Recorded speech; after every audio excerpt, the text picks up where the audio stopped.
Minasyaitonirrajim. Bismillahirrahmanirrahim. Assalamualaikum warahmatullahi wabarakatuh. Alhamdulillah, bersyukur kepada Allah SWT kerana memberikan kita ruang untuk meneruskan kita punya mini dose podcast. Dan insyaAllah kepada mereka yang masih belum mengenali tentang Think Quran, jangan lupa untuk follow di setiap laman sosial, iaitu di Facebook, di TikTok, IG dan kesemuanya lah. Dan saya akan beritahu sedikit tentang Think Quran ni. Think Quran ni adalah satu apps yang membantu untuk memudahkan kita memahami dan belajar setiap perkataan dalam Al-Quran. Dan insya-Allah bila kita sudah faham setiap perkataan dalam Al-Quran tu, kita akan dalam solat kita akan lebih khusyuk. Bila kita membaca Al-Quran pun kita lebih menghayati. Dan insya-Allah pada hari ini kita punya topik adalah berkaitan dengan kebangkitan Islam. Sedar tak sedar,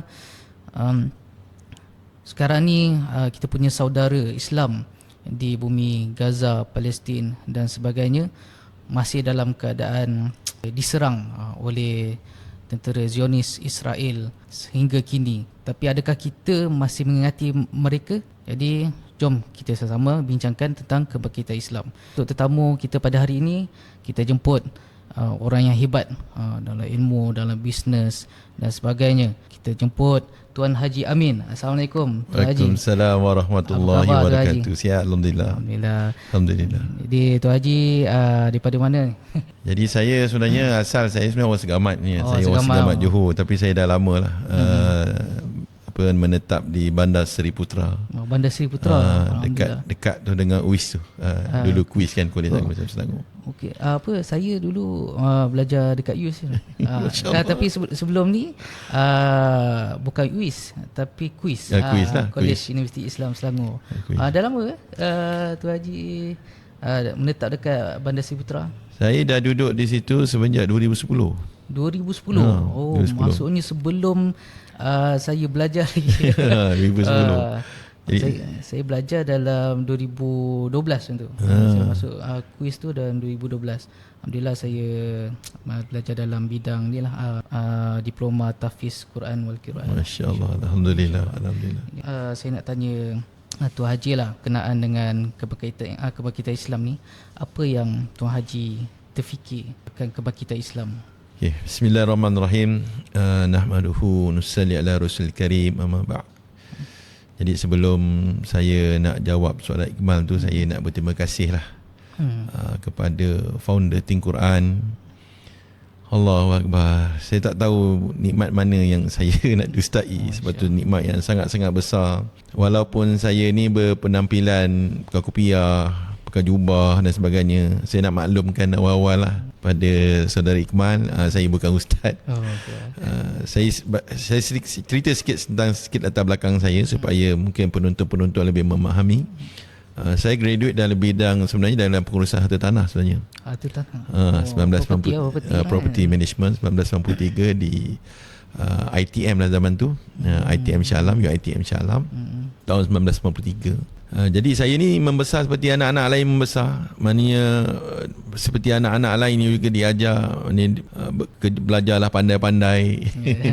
Kemudian masuk universiti, nanti keluar nanti boleh kerja bagus-bagus, dapat gaji besar. Itulah saya pun didoktrinkan dengan pemikiran yang sama lah. Dan mana-mana keluarga di Malaysia, di seluruh dunia sebenarnya didoktrinkan pemikiran sama.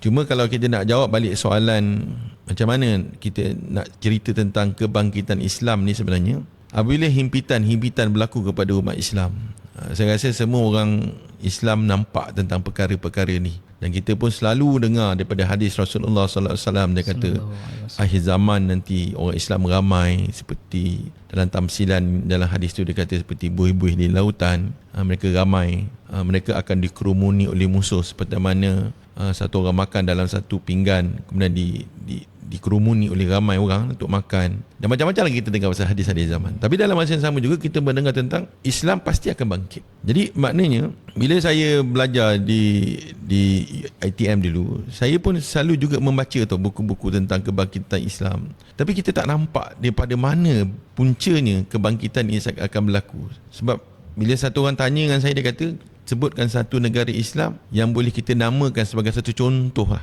kebangkitan Islam tu, saya pun tak boleh nak bagi satu contoh tau. Negara apa, negara A ke B dan C kan. Jadi daripada situ saya mula mencari-cari macam mana cara kebangkitan Islam tu berlaku, seperti mana yang telah diberitahu oleh Rasulullah SAW 1400 tahun dulu dah cakap tentang kebangkitan Islam ni. Jadi alhamdulillah bila saya melihat, saya membaca tentang buku-buku di library dan sebagainya, saya nampak sinar itu berlaku apabila umat Islam kembali kepada Al-Quran dan umat Islam kembali kepada sunnah Rasulullah SAW secara amali. Bukan maknanya dilakukan secara amali lah, bukan dalam bentuk tulisan, dalam bentuk ceramah, tapi dapat diamalkan oleh Islam. Mana kebangkitan itu, Quran dan hadis itu dapat diamalkan dalam kehidupan umat Islam seharian. Itu yang saya faham dari segi kebangkitan Islam lah. Kebangkitan Islam lah. Kalau macam kebangkitan Islam ni sebenarnya dia bermula daripada individu ataupun ada sistem-sistem yang buatkan kita bangkit. Okey. Kita lihat Islam ini dia akan bangkit di akhir zaman ni macam mana di zaman Rasulullah SAW bangkit. Mana dia tidak bermula dengan negara, dia tidak bermula dengan apapun kecuali bermula daripada individu. Bagaimana Rasulullah SAW, mana satu individu yang telah dilahirkan di satu tempat yang sangat-sangat dahsyat lah. Kita tahu macam mana di zaman jahiliah kan, pada umat jahiliah begitu. Dan di situlah dilahirkan satu orang yang dipilih oleh Allah Ta'ala menjadi Nabi, yang mana dia bermula dengan apa? Dia mula dengan kerisauan. Ini satu modal yang sangat-sangat besar, yang mana bila satu individu tu ada kerisauan, kan Rasulullah SAW begitu risau tengok keadaan, hingga Rasulullah SAW letakkan diri di satu tempat yang jauh daripada masyarakat. Kita pun dengar dalam sejarah Rasulullah SAW berada di Gua Hira kan. Apakah yang dilakukan oleh Rasulullah SAW? Dia bukan sekadar ibadat, tetapi yang dilakukan oleh Rasulullah SAW itu merasakan kerisauan ini. Dan macam mana keadaan umat yang punya dahsyat, sedahsyat-dahsyatnya itu, dan akhlaknya dahsyat dan semualah, untuk dibangkitkan menjadi satu manusia yang hidup dalam keadaan mendapat kebahagiaan di dunia dan di akhirat. Dan di situlah yang kita dengar seperti mana yang kita baca dalam kisah-kisah sejarah, yang Rasulullah SAW telah dihadirkan oleh malaikat Jibril. Dan cerita dia panjang lah. Tapi nak jawab soalan tadi, dia bermula daripada individu itu sendiri, dan daripada individu itu ni sendiri nanti akan wujudnya sistem dan wujudnya negara dan sebagainya. Okey, baik. Macam Tuan Haji kan, Tuan Haji ada nampak tak kebangkitan Islam yang berlaku pada masa sekarang ni? Masya Allah, Allahu Akbar. Itu memang jelas lah. Seperti mana yang dilakukan oleh Rasulullah SAW dan juga para sahabat. Kebangkitan Islam itu adalah satu kebangkitan yang mana orang Islam tu harus bergerak. Dia kena bergerak. Macam mana yang diberitahu oleh satu ulama yang terkenal di India, kalau saya boleh sebut namanya Maulana Ilyas Rahmatullahi Alaih. Dia mengambil satu tamsilan, dia kata dalam dunia ni sesuatu benda yang berharga, yang bernilai, yang memberi kejayaan adalah benda yang bergerak, yang ada aktiviti dia. Bagaimana air yang tidak bergerak, dia tak dapat, orang tak dapatlah dia punya hasil dia kan. Jadi macam mana air tadi nak memberi manfaat kepada orang ramai, jadi air tu kena bergerak, udara kena bergerak, kapal terbang kena bergerak, semua kena bergerak. Dan kita pun datang sini pun kena bergerak tadi ni. Cuma kita tak bergerak tadi kan. Jadi dia kata bahawa dakwah ni kena digerakkan, dakwah ni dia kena gerakkan. Jadi bila saya bersama dengan jemaah-jemaah dakwah ni, saya melihat sendiri di depan mata saya kan, daripada negara-negara yang saya datangi lah. Atas masuk dakwah, bukan atas masuk kita nak pergi ke negara-negara ni. Contohnya katalah kita nak pergi ke Botswana kan. Botswana ni terkenal dengan binatang-binatang dalam safari. Kalau contohnya kalau kita memandu, ketika itu saya daripada Gaborone ni ibu kota Botswana, kemudian nak pergi ke Kasani ni lebih kurang dalam 1000 km. Kita macam berada dalam zoo. Ya, safari ya. Kita macam dalam safari. Mana kita jalan nanti ada zirafah yang melintas jalan, kita jalan nanti ada gajah yang melintas jalan. Jadi kita bukan nak tengok tu. Kita bukan nak tengok safari, bukan nak tengok apa pun objek-objek dengan niat. Kalau nak tengok boleh, tapi dia bukan dengan niat tu. Niat kita untuk dakwah ni bagaimana hari ni kita diutuskan kita diamanahkan oleh satu pekerjaan yang sangat besar.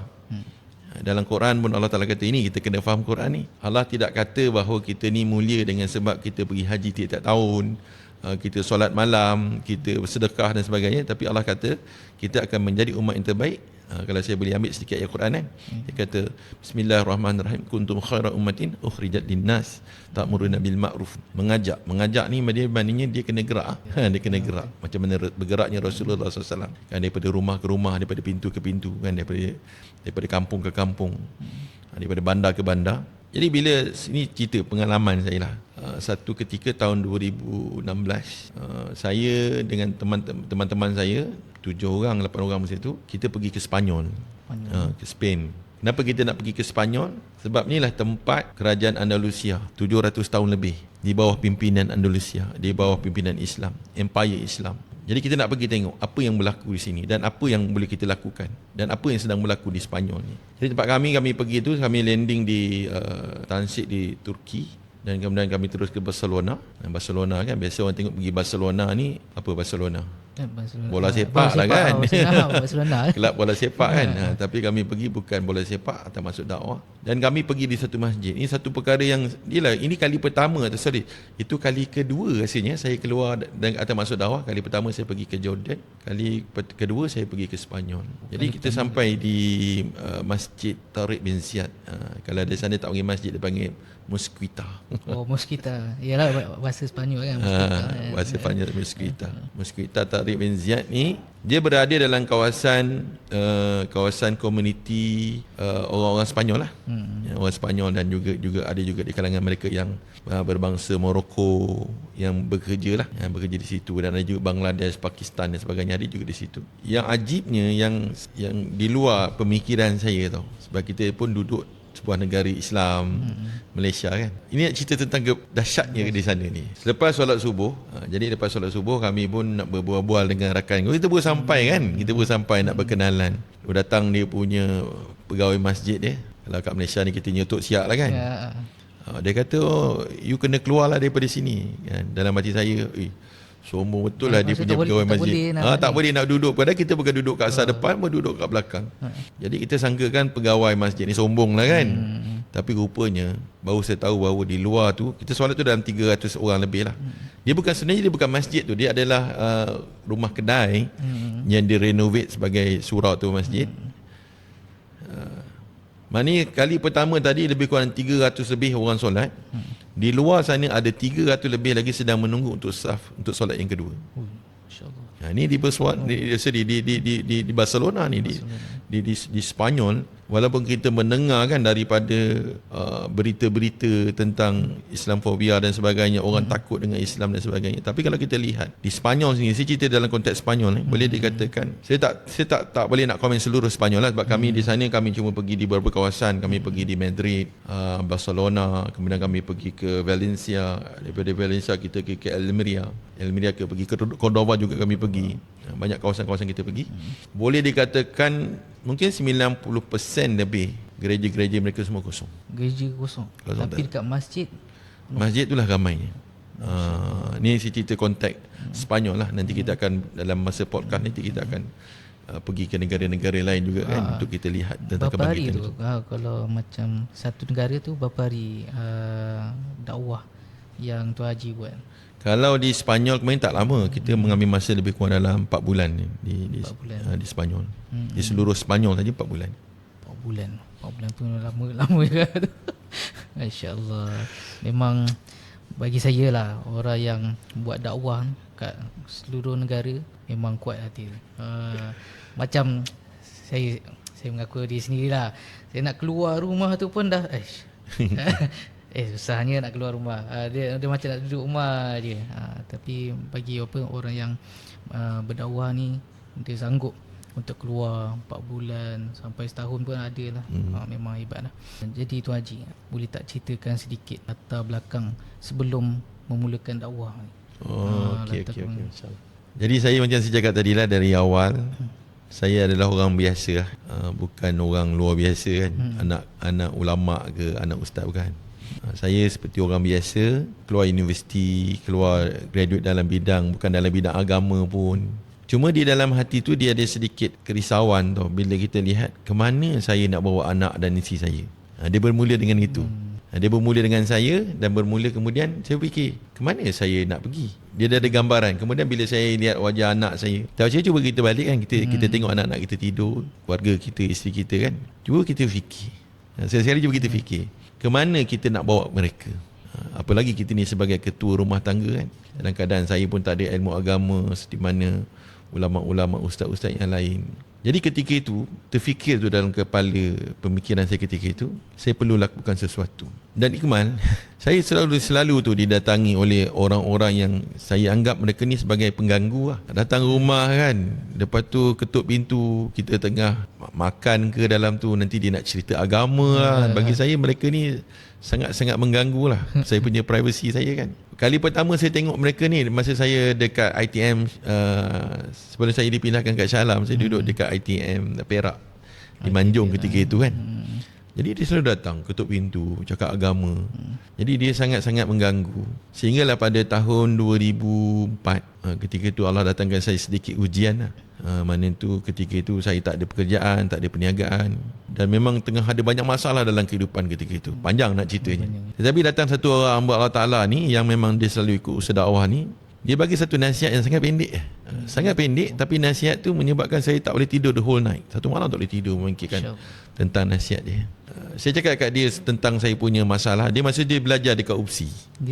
Saya masa tu dia tanya malim. Dia datang jumpa dengan saya, dia kata masalah abang ni mudah je, dia kata. Senang je nak selesaikan masalah abang ni. Padahal kita rasa macam dah serabut lah kan dalam pemikiran dia. Manusia bila ada masalah kewangan, masalah keluarga dan sebagainya, bila ada masalah kewangan, dia akan melibatkan masalah keluarga kan. Betul. Jadi dia kata dengan saya, dia kata nak selesaikan abang punya masalah ni mudah je, dia kata. Abang buat apa yang Allah Ta'ala suka, nanti Allah Ta'ala akan bagi apa yang abang suka. Kemudian dia pun beda, tinggalkan saya dalam keadaan saya pun malas nak dengar apa nasihat, sebab dia seorang pelajar, mana dia tahu masalah saya. Tetapi nasihat itu, abang buat apa yang Allah Ta'ala suka, nanti Allah Ta'ala akan bagi apa yang abang suka. Dia macam dia duduk dalam minda saya, dia tak boleh keluar Iqmal tau. Dia berpusing-pusing dalam kepala otak saya kan. Memang saya tak nak fikir lah. Dia mana tahu, dia kata. Dia bujang lagi kan. Dia mana tahu masalah rumah tangga. Di malam saya nak tidur, dia pun fikir. Dia macam ada suara lah. Dia kata, apa yang kau suka? Apa yang Iqmal suka? Oh, banyak lah. Banyak macam-macam. Kalau kita nak tulis kan, mungkin satu buku tak boleh muat lah nak isi. Rumahnya macam mana, desainnya, furniturnya kan, kemudian keretanya, spek keretanya apa, itu baru dua benda kan, perkara-perkara yang lain. Jadi banyaklah benda yang saya gambar dalam pemikiran saya ketika itu. Saya nak hasilkan pendapatan, nak bayar hutang, nak beli rumah, nak beli kereta baru, macam-macam kan. Tetapi dia ada syarat kat situ. Seandainya saya nak dapat apa yang saya suka, syarat dia apa? Saya kena buat apa yang Allah Ta'ala suka. Sebagai orang awam, saya tak nampak tu dakwah tau. Saya cuma nampak solat dia. Oh, saya ni kena perbaiki solat saya lah kan. Saya pun pagi-pagi esok, walaupun surau tu dekat dengan rumah saya, lebih kurang dalam 200 meter macam tu kan. Tapi insya-Allah lah surau tu saya pergi bila ada mungkin bapak mertua saya datang kan. Bapak mertua saya ustaz. Oh, ustaz. Bapak mertua saya ustaz. Kalau dia datang, dia tempat lain lah. Dia datang rumah saya datanglah masjid kan, surau tu. Tapi saya sendiri tu jarang datang. Tapi pagi tu saya datang malam dengan niat untuk memperbaiki saya punya solat, dengan niat supaya Allah Ta'ala bagi apa, nak buat supaya Allah Ta'ala suka dengan saya, supaya Allah Ta'ala nanti bagi apa yang saya suka. Faham tak maksudnya gitu kan? Saya pun solat lah pagi, subuh pergi, zuhur pergi. Tetapi saya tak ada kekuatan lepas beberapa hari tu. Maksudnya tak istiqomah. Lepas 3 hari 4 hari tu tak ada kekuatan nak pergi tau. Saya pun tanya dengan sahabat saya ni, kata saya nak buat apa yang Allah Ta'ala suka, tapi kenapa Allah tak bagi kekuatan? Biasa tak kita kadang-kadang kan, kita dengar azan kat masjid, kita tahu kita kena pergi masjid, tapi kita masih kekuatan tu tak ada nak pergi. Hukum hakam tahu, kita belajar kan, tapi kekuatan tak ada. Jadi saya tanya dengan sahabat saya, macam mana nak dapat kekuatan tu? Jadi dia cakap dengan saya satu nasihat yang sampai sekarang saya ingat. Ini nasihat dia ni. Dia kata, untuk tahu solat, puasa, zakat, haji, abang boleh belajar dengan mana-mana ustaz, mana ulama, mana dengan kiai pun boleh. Tapi untuk datang kepada perintah tu, abang hanya berhajat kepada 100% taufik dan hidayah daripada Allah. Tunjuk daripada Momen Allah tu, saya cakap dengan dia, macam mana saya nak dapat taufik dan hidayah tu? So apa jawapan dia? Dia kata, bang, taufik dan hidayah ni, dia kata, hanya satu jalan je. Jalan adalah jalan yang dilalui oleh para nabi dan para anbiya dan para sahabat. Jalan itu. Jalan apa? Dia sebutlah satu ayat lah. Ayat tu sampai sekarang saya ingatkan. Dia kata ayat dia adalah Bismillahirrahmanirrahim. wallazi najahadu fina lanahdiyannahum subulana. Mafhum kurang lebih daripada ayat Allah SWT. Kalau kau nak dapat hidayat ini, kau kena susah-susahkan diri untuk agama. Dan kerja yang paling susah dia kata dalam agama ni adalah usaha dakwah yang dilakukan oleh para nabi dan para anbiya dan juga para sahabat. Masya-Allah. Daripada itu saya dapatlah, kena buat dakwah ke macam tu lah itu. Masya-Allah. Jadi sebenarnya kalau bila kita sebut pasal dakwah ni, kita mesti kena keluar tabligh ke ataupun dakwah secara ringkas, ataupun macam kita nasihat anak tu pun dikira dakwah kan? Itulah soalan ni saya tanya dengan sahabat saya, soalan sama macam ni. Habis saya kata, habis aku kena keluar ke? Saya kata macam tu kan. Saya kena ikut tabligh ke? Jawapan dia sangat luar biasa. Dia kata abang tak perlu pun ikut siapa-siapa, dia kata. Kita cuma ikut Rasulullah SAW dan ikut pada sahabat. Gitu. So macam mana dia kata? Dia kata dengan kita mendakwahkan manusia kepada agama dengan niat supaya diri sendiri. Dan kita mendakwah manusia kepada agama, tapi niat dia untuk islah diri, bukan untuk islah orang. Selalu kita kata dengar dakwah ni, saya nak dakwah ke anak saya lah, saya nak dakwah ke isteri saya lah, dengan niat supaya mereka boleh berubah kan. Tetapi apa yang difikirkan oleh Maulana alaih rahmatullahi, satu orang yang jadi penggerak kepada usaha dakwah ini, yang mana kali pertama bila beliau nak gerakkan usaha dakwah, dia kata kita tidak boleh menafikan mana-mana usaha yang lain. Usaha yang nak ajak anak ke, ajak isteri ke, daripada persatuan ke, daripada parti-parti politik dan sebagainya, yang buat usaha dakwah kita tidak boleh nafikan. Tak boleh nak kata ini cara saya lah yang paling betul. Dan semua ni betul. Tetapi untuk dakwah yang paling sempurna adalah mendakwahkan manusia kepada kalimah la ilaha illallah dengan niat supaya hakikat kepada kalimah la ilaha illallah tu, keyakinan tu masuk dalam diri saya. Maknanya kita pergi ke satu dunia pun, kita pergi ke Sepanyol ke, pergi Afrika ke, Rusia ke, mendakwahkan manusia kepada agama. Tetapi kita kena fikir satu je, orang yang akan mendapat hasil tu yang pertama, lepas tu dia kata wallazi najahadu fina lanahdiyannahum subulana. Ni siapa belajar bahasa Arab dia tahulah, kat situ ada perkataan nun dan lam yang ditahqiqkan oleh Allah Taala yang pasti dapat. Apa yang akan dapat? Apa yang lebih bernilai pada dunia adalah hidayat. Itulah perkara yang paling penting. Di dalam hazanah Allah Taala ni dia banyak benda. Tapi dia kata perkara yang paling penting yang perlu kita minta, yang perlu kita usahakan adalah islah diri kita. Daripada dulu kita tak pernah takut dengan Allah. Dan Allah Ta'ala kata usahakan atas islah supaya iman kita masuk dalam diri kita, supaya sifat-sifat iman tu, iza zukrallahu wajilat qulubuhum, disebut nama Allah hati tu bergetar takut dengan Allah kan. Dia nak supaya sifat-sifat tu masuk pada diri saya.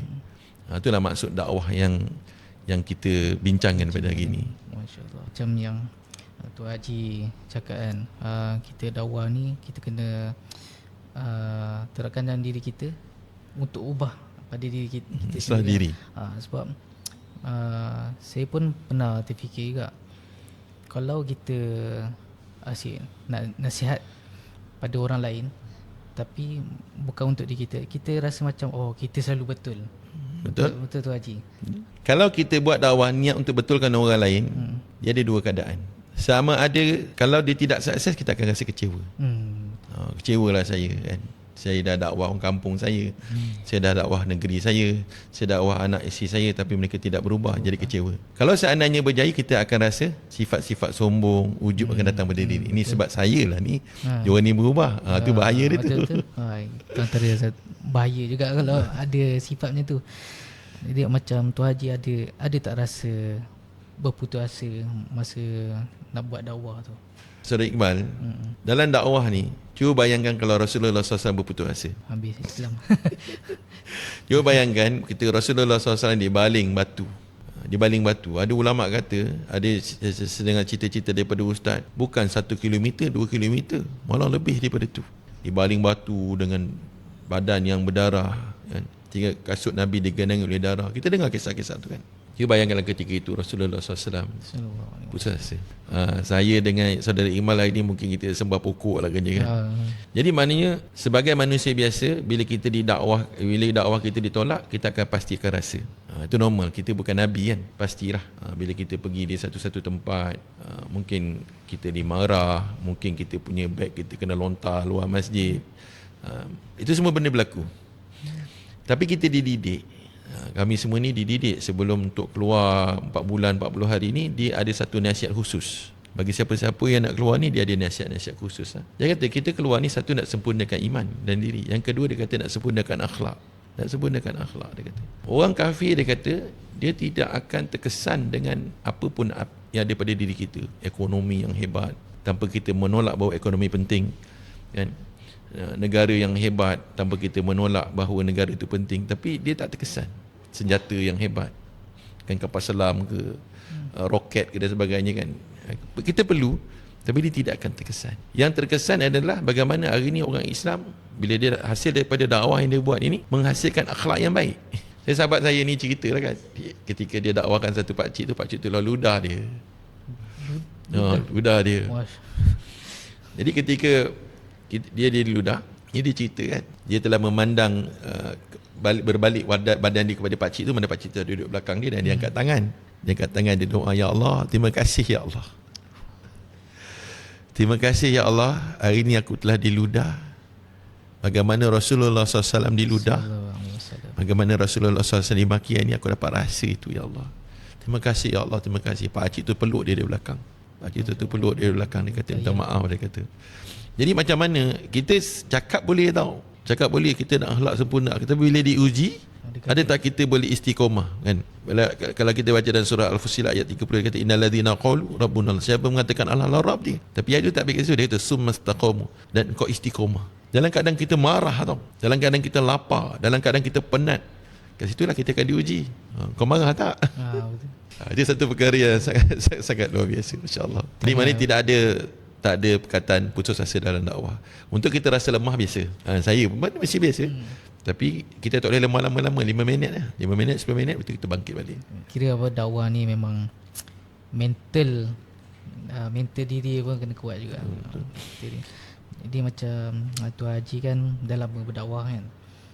Dah berapa negara dah setakat ni Tuan Haji pergi?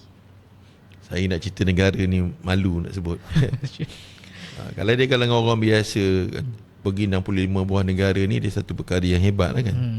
Padahal di kalangan teman-teman saya, kawan-kawan saya 65. Kau boleh 65? Istighfar, dia kata. Sebab apa? Bayangkan pada pemikiran apa yang difikir oleh Rasulullah dan pemikiran dalam dakwah kami ni, kita dakwah untuk islah diri. Tapi kita kena ingat dia ada satu tanggungjawab yang sangat-sangat besar. 2 bilion kita ni, di kalangan 2 bilion orang Islam yang dilahirkan sebagai orang Islam tanpa minta dengan Allah. Mana tak minta dengan Allah jadi orang Islam? Ya Allah, lahirkan aku jadi orang Islam. Mana ada? Lahir dari Islam. Begitu juga dengan 5 bilion yang berbaki tu. Mereka lahir jadi orang Buddhis, kan, Buddha, jadi orang Kristian, jadi orang agama-agama yang lain, dan mereka tak pernah minta pun. Betul tak? Betul. Jadi mereka ni berada di seluruh penjuru dunia. Kenapa Allah Ta'ala lahirkan kita sebagai orang Islam? Kenapa Allah tak lahirkan kita sebagai orang Hindu? Pernah fikir itu? Tak pernah. Maknanya di atas bahu saya ni, dia ada satu tanggungjawab. Dan itulah yang Rasulullah SAW telah doktrinkan pada seluruh para sahabat, sehingga dalam riwayat mengatakan bahawa lebih kurang dalam 120,000, ada kata 124,000, ada 150,000 sahabat yang bersama dengan Rasulullah SAW. Kalau kita tengok makam yang berada di bumi Hijaz, yang di Baqi', kemudian kita pergi di Mekah, mana? Di perkuburan Islam di Mekah, Mu'alla, kan, perkuburan Mu'alla di Mekah. Kemudian di Uhud, kemudian kita ada perkuburan syuhada juga di Badar. Campur tolak bagi tu, darat bagi kita ada lebih kurang 10,000 je, Ikhman. Semua ni baki lagi 114,000 ni. Mereka juga ada kebun, mereka juga ada isteri, mereka juga ada perniagaan sama macam kita, dan mereka ni bukan maksum. Ni 124,000 ni macam kita je ni. Ada masalah dengan isi, ada masalah dengan kebun, ada masalah dengan perniagaan, sama.